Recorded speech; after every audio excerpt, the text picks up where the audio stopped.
Welcome to a new video from the Color Vistas brand. Today, we'll address a new question. Is sublimation ink toxic? If you've been working with sublimation printing or are thinking about getting into it, you might be curious about the safety of sublimation ink. In this video, I'll break down what sublimation ink is made of, whether it poses any health risks, and how to handle it safely. Let's dive in. What is sublimation ink?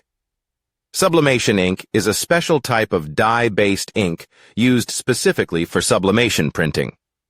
When heated, this ink transforms into a gas and bonds with materials like polyester fabrics or coated items. It's known for producing vibrant, permanent designs that won't peel or crack. Sublimation ink is different from traditional inks used in regular printers because it has to undergo this chemical transformation to bond with the material. So, is it safe to use? So, is sublimation ink toxic?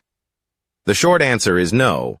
Sublimation ink is generally not considered toxic when used correctly.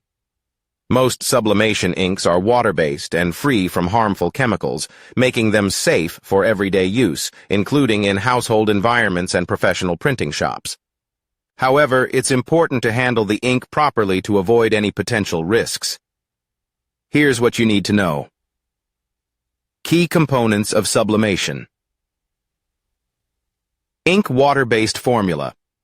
Most sublimation inks are water-based, which means they don't contain harmful solvents or volatile organic compounds, VOCs.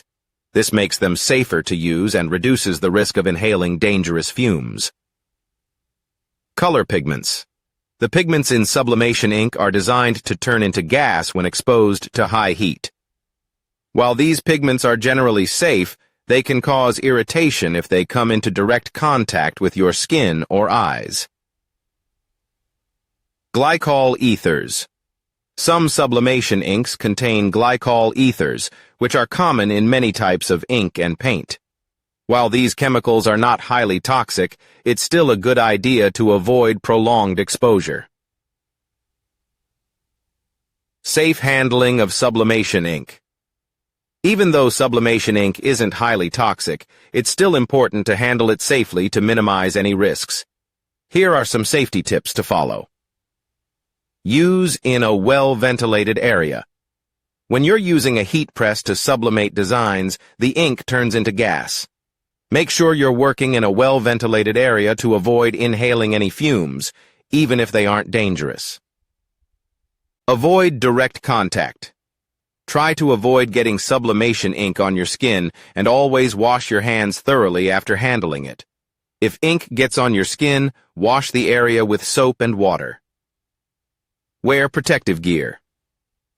If you're working with large volumes of sublimation ink or are sensitive to chemicals, consider wearing gloves and safety goggles to avoid direct contact. Store ink properly.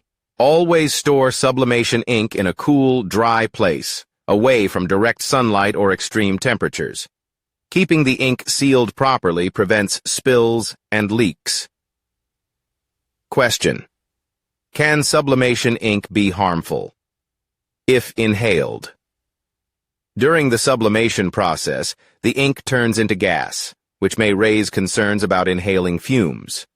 While sublimation ink is generally safe and doesn't release toxic fumes, it's still a good idea to take precautions, especially if you're doing a lot of sublimation work. Ventilation is key. Ensure your workspace is well ventilated when using a heat press. This will help dissipate any gases produced during the process. No hazardous fumes. Sublimation ink doesn't produce hazardous fumes that are harmful when inhaled, but like any ink or chemical, you want to minimize unnecessary exposure. Environmental impact of sublimation.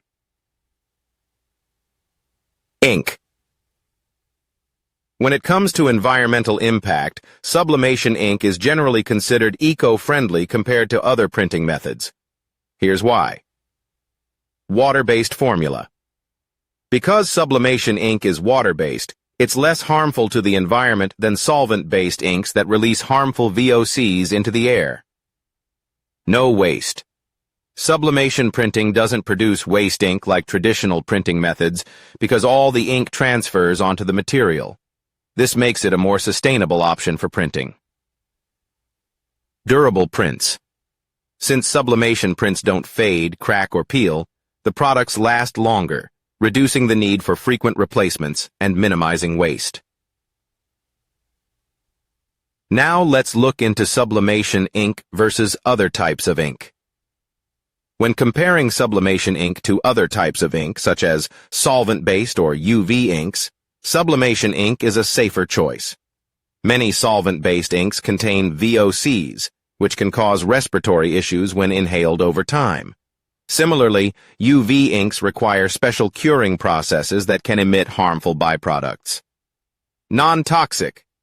Compared to solvent inks, sublimation ink doesn't contain the same harmful solvents, making it a safer alternative for both home and commercial use. No need for special curing.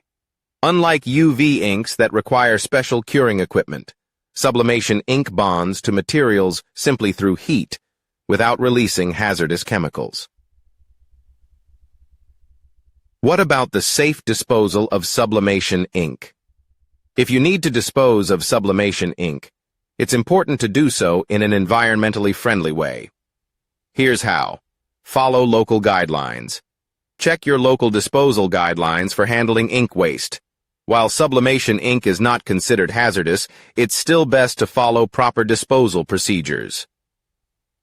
Avoid pouring down drains. Never pour excess sublimation ink down the drain, as it could harm water sources. Instead, take it to a designated waste disposal site if you have large quantities to discard. Great. Now it's time for final thoughts. In summary, sublimation ink is generally not toxic when used properly. It's water-based, eco-friendly, and safe for everyday use, whether you're a hobbyist or a professional printer. Just remember to follow basic safety precautions like working in a well-ventilated area, wearing protective gear if necessary, and handling the ink carefully. Thanks for watching this video. I hope this cleared up any concerns you might have had about the safety of sublimation ink. Check out the links in the description for more information on sublimation products where applicable, and don't forget to visit my website for more guides and tips. See link in description below. Please consider liking the video and subscribing to my channel. See you in the next video.